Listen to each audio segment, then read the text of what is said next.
Hi guys, we're going to be tearing apart this engine down to the block to see if GX390 parts are compatible with it. There we go. Somebody's good at breaking things. Hopefully this time it actually runs afterwards. But in his defense, his last GX390, I told him to leave torn apart just for the case of being able to check this.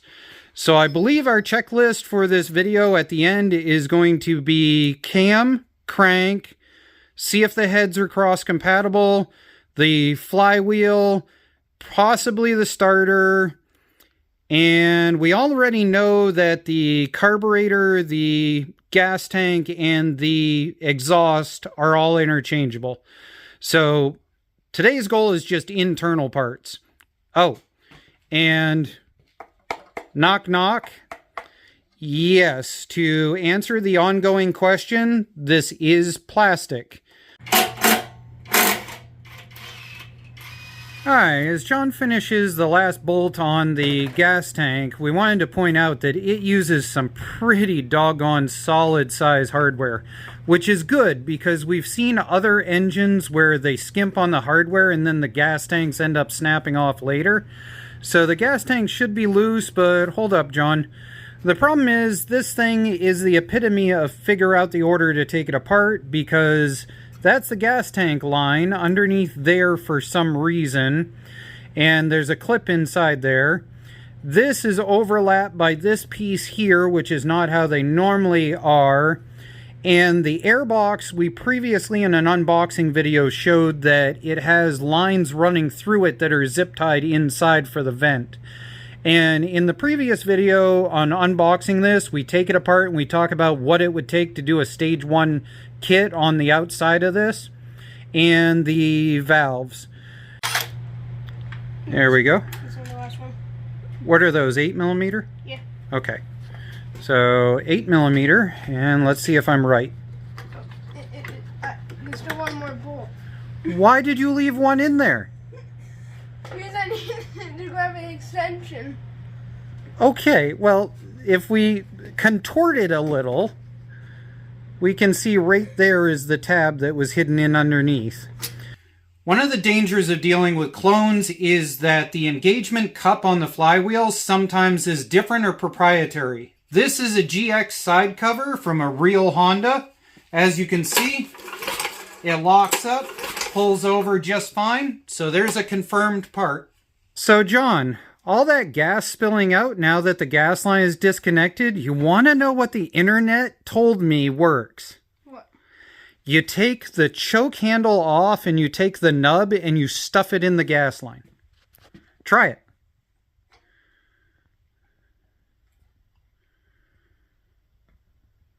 Can you get it in there? I'll be damned. The internet was right. Alright, so in reality, I've known about this for a while, but I usually don't talk about it in video. And here's the reason why I don't talk about it in video. I've seen the clone carburetors actually almost missing the entire nub, or the nub is some weird awkward size or something. But for the most part, is that a cool trick that it should work? Kinda. Do you remember how to take the carburetor off? No. You pull it out so that it's sitting at the end of the threads. Now rotate the black plastic and then lift the rod out. And then undo the spring. There you go. Now undo the spring. Am I supposed to bend it to get it out? It's okay. There you go. Yep. And now take the carb the rest of the way off. Attaboy. There we go. John's got the side cover off so that we can see what kind of setup we have inside here. Looks to be single wire. So an older style, GX style. And the other thing I wanted to point out here is that when I go to do anything like this, I take a permanent marker and I mark the holes that these were in. The directions do not show which holes to use, so therefore permanent marker and just make sure. Getting ready to check if the starter is the same as the GX, but what we wanted to point out here was wiring. We've got coil kill going up here. We've got our charge coil underneath the flywheel here in this weird braided, icky feeling line. And then down here, this is our oil sensor. And if you put this on a go-kart or something, this is what you're disconnecting. You just pop this off and call it good. There we go. That confirms that the GX starter fits. Teeth seem to line up in everything. Mileage may vary. Attempt at your own cost. No argument flywheel-wise. That is definitely the same. Fits perfect. Snugged right up. You can actually hear it turning over. Cool. I think we should pop the head off.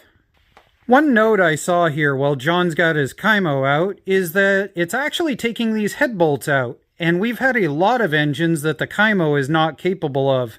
So if you're going to race one of these, I would double check these bolts and make sure they're actually torqued down correctly.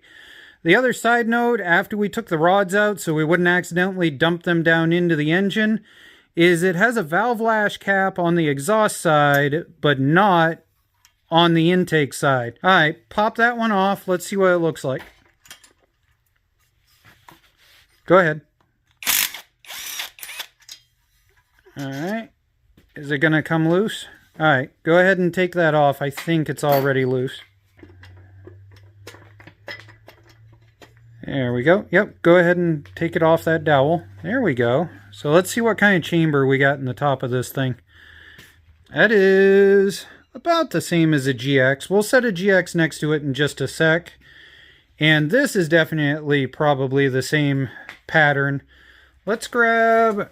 So, a 420 should have a bigger cylinder. So if I put this on, it should end up overlapping on the inside. It does. So you're going to have to buy head gaskets made for a 440 on NR Racing, because these are overlapping on the inside of the cylinder. And you can actually see how big these are. So these are 440 head gaskets on a 420cc. That head is grungy, just to confirm that it's off the Honda. And it fits, bolts right on, no ifs, ands, or buts. Well, John's working on the side cover here. These are all 10 millimeters. We wanted to cover the bolt sizes we've run into so far. We've got 8, 10, 12, 13, 14 for the head bolts, and 24 for the flywheel. Are you done yet? Give me 1 second. Alright. How many side cover bolts are there? 1, 2, 3, 4, 5, 6, 7. 7? Yep. 7 sounds like a GX to me. We'll pop it off and find out. We went to fit the GX side cover on, and, well, I'll let you listen.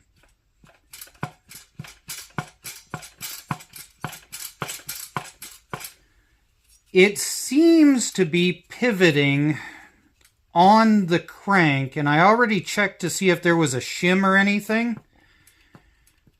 So I think you could fit it, plus or minus, like shimming out with an extra gasket. But I'm not sure in the long run whether that would be a good idea. We'll continue pulling it the rest of the way apart and go from there. Whoop, there's the cam. I just wanted to come say hi. Now, R420, Rado 420. Without question, all of this is marked with R's on the inside. This engine's a Rado. It just is what it is.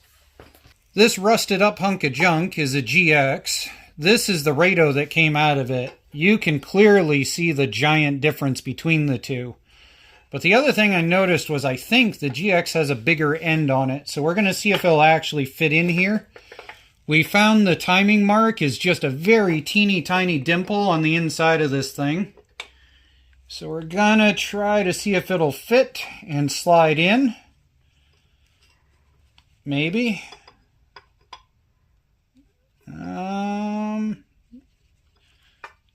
Nope, wrong. Yeah, that is really tight in there. That is very tight.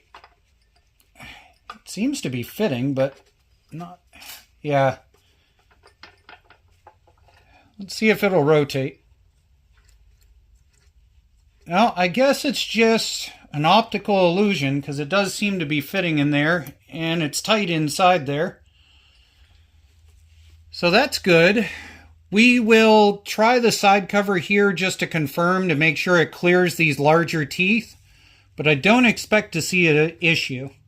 Let's find out whether the Rado side cover will fit with the GX 390 cam in it. That way we know we can put an aftermarket like a twister cam or a 308 in here. Also, I noticed this is a neoprene gasket. It's a reusable neoprene instead of a felt gasket that's going to just degrade. So I thought that was pretty cool. Now, let's see if we can get this to line up and go together. This would be a lot easier if I wasn't trying to put the governor back in. And side note, if you're having issues getting these together and you still have your governor in, a lot of times if you just kind of clunk the flywheel back and forth, sometimes they'll twist that gear and get it to go in.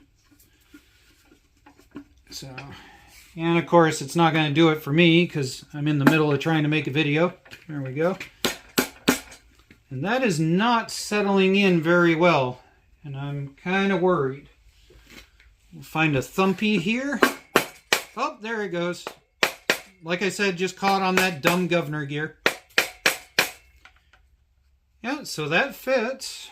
And see if we can turn it over. Yeah, no binding, no nothing.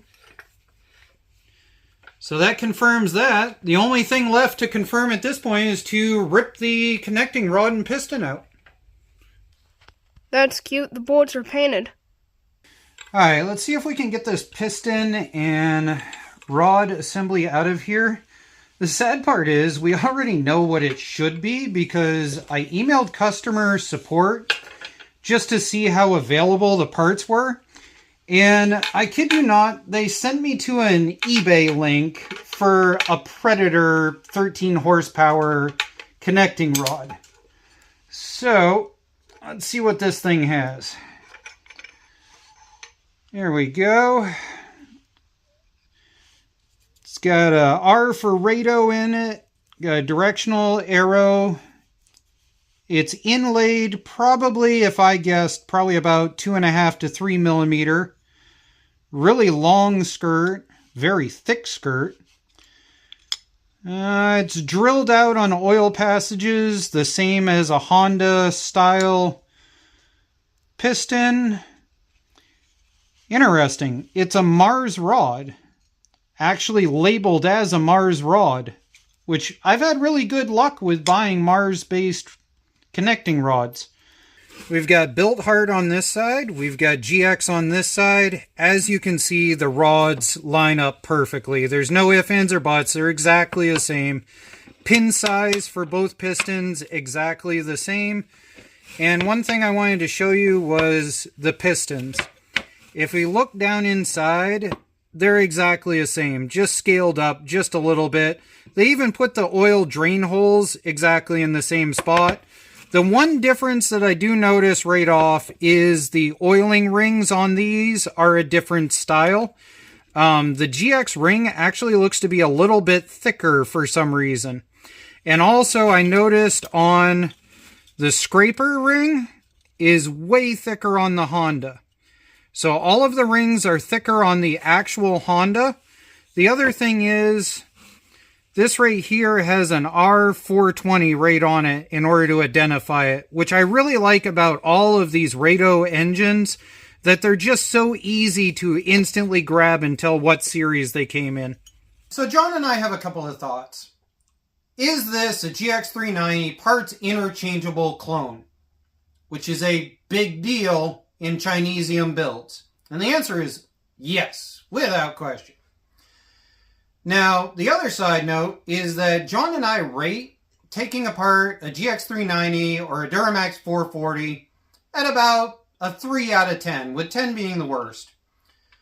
We would rate this at like a 5. Definitely.